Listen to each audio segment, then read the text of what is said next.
Assalamualaikum warahmatullahi wabarakatuh. Perkenalkan, nama saya Sally Sri Fitriani dengan NIM 421253119. Saya adalah mahasiswa RPL yang saat ini tergabung di kelas reguler malam A semester 5. Pada video kali ini saya akan menjelaskan mengenai tugas ATS mata kuliah mesin vision, di mana tugasnya adalah membuat program klasifikasi tulisan tangan dengan data yang diperoleh berupa data mNewsletter dari website Google. Metode yang saya gunakan adalah HOG plus SPM, kemudian evaluasi yang digunakan adalah LOCV atau Leave One Out Cross Validation. Berikut adalah brief yang saya gunakan mulai dari MS sampai CV2. Kemudian kita masuk ke konfigurasi awal. Dapat dilihat di sini terdapat data pad.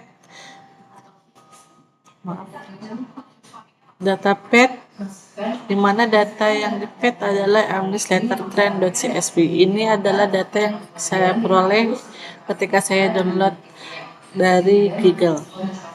Dari data mNewslettertrend tadi terdapat banyak sekali data, ada puluhan ribu data, sehingga kita akan mengambil sampel per kelasnya. Sampelnya kita gunakan 500 sampel dikali 26 karakter tulisan tangan, sehingga totalnya ada 13.000 data yang akan kita uji. Di sini saya gunakan random stat supaya ketika data ini atau program ini di running berulang-ulang berkali-kali, datanya akan selalu sama. Kemudian kita masuk ke load and balance. Load and balance di sini berfungsi supaya data yang digunakan benar-benar seimbang. Jadi 500 per karakter. Kemudian kita masuk ke bagian pre-process image vector, di mana ini awalnya data di mNewslettertrend ini adalah data vektor, kemudian kita reshape menjadi data citra supaya kita bisa menggunakan HOG picture tadi. Kemudian selain itu saya gunakan image transpose. Kenapa saya gunakan image transpose? Karena sebelumnya itu saya tidak menggunakan transpose, sehingga data yang ketika data di running dan divisualisasikan hasilnya itu tidak rapi, miring-miring. Jadi saya gunakan transpose supaya hasilnya tegak. Kemudian di sini kita masuk ke program HOG atau model HOG. Parameter yang saya gunakan adalah orientationnya 9, pixel per cellsnya 8x8, cells per blocknya 2x2, block nomnya L2 HYS, feature vektornya true.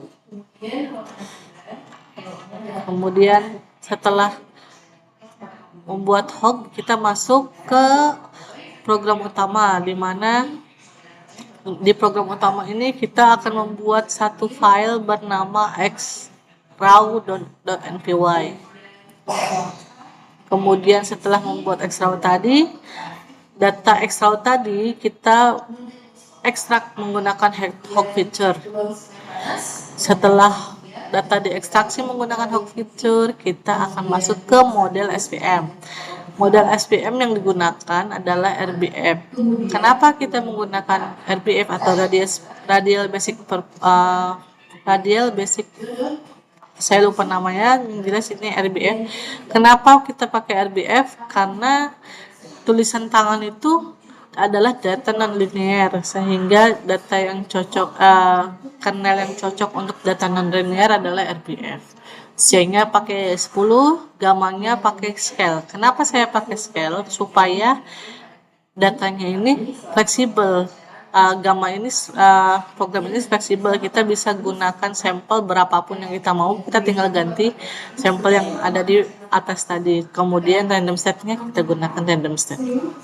Setelah data dilakukan pemodelan SPM, selanjutnya kita masuk ke evaluasi atau pengujian. Evaluasi pengujian yang menggunakan Leave One Out Cross Validation. di mana leave one out cross validation atau LOCP berarti data akan diuji satu persatu. Jadi ketika ada 13.000 sampel tadi, kita akan diuji satu persatu sebanyak 13.000 kali. Sehingga ketika program ini di-running membutuhkan waktu yang sangat lama. Oleh karena itu saya sudah runningkan terlebih dahulu sebelum buat video ini. Kemudian setelah itu kita akan menampilkan yang namanya evaluasi performa. Evaluasi apa saja yang akan kita tampilkan, yaitu akurasi score, precision, kemudian F1 score, dan confusion metric. F1 adalah yang biasa kita sebut juga performa. Data tadi akan ditampilkan di terminal. Seperti ini. Kemudian selain menampilkan hasil evaluasi LOC, program ini juga akan menyimpan data-data NPY seperti tadi sebelumnya ada extra.npy. Di sini juga kita membuat confusion metric.npy, y-through.npy, prediction.npy. Untuk apa sih data-data.npy ini? Data-data.npy ini, file-file ini akan digunakan untuk menampilkan visualisasi dari model yang kita gunakan. Seperti contohnya saya sudah membuat plot confusion matrix yang full supaya kita bisa menampilkan apa model yang kita gunakan. Seperti yang saya katakan tadi, kita akan gunakan file-file yang sebelumnya dibuat dari main.p. Mari kita running program ini. Plot confusion matrix full ini akan menghasilkan grafik sebagai berikut. Hasil evaluasi LOC, akurasi 88%, presisi 88,78%, F1 score atau performa 88,74%.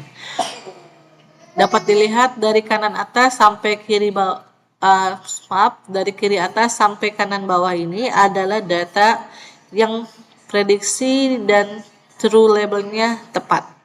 Semua rata-rata di atas 400 kecuali ada di 4 huruf, yaitu G, I, L, dan juga R. Data ini terjadi kesalahan paling banyak.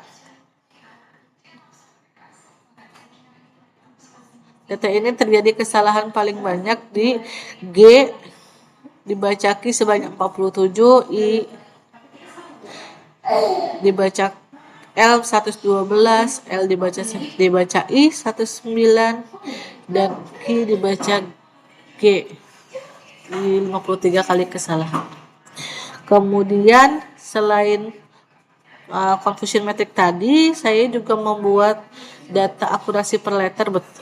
Betul nggak sih? Atau berapa persen sih kesalahan di huruf-huruf tadi? Kita dapat lihat hasilnya seperti ini.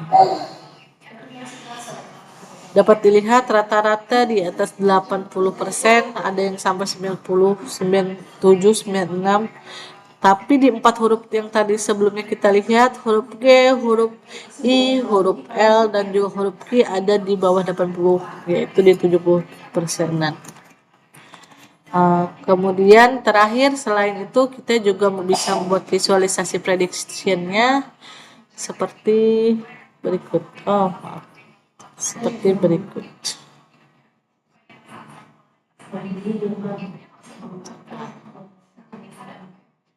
Seperti A diprediksi A, B diprediksi B, kemudian seterusnya sampai Z diprediksi Z. Terdapat perbedaan kesalahan batchingnya seperti ini. Huruf E diprediksi C, kemudian huruf Q dibaca A. Selebihnya prediksinya sudah tepat. Demikian penjelasan saya untuk ATS Mesin Vision. Atas perhatiannya saya sampaikan terima kasih.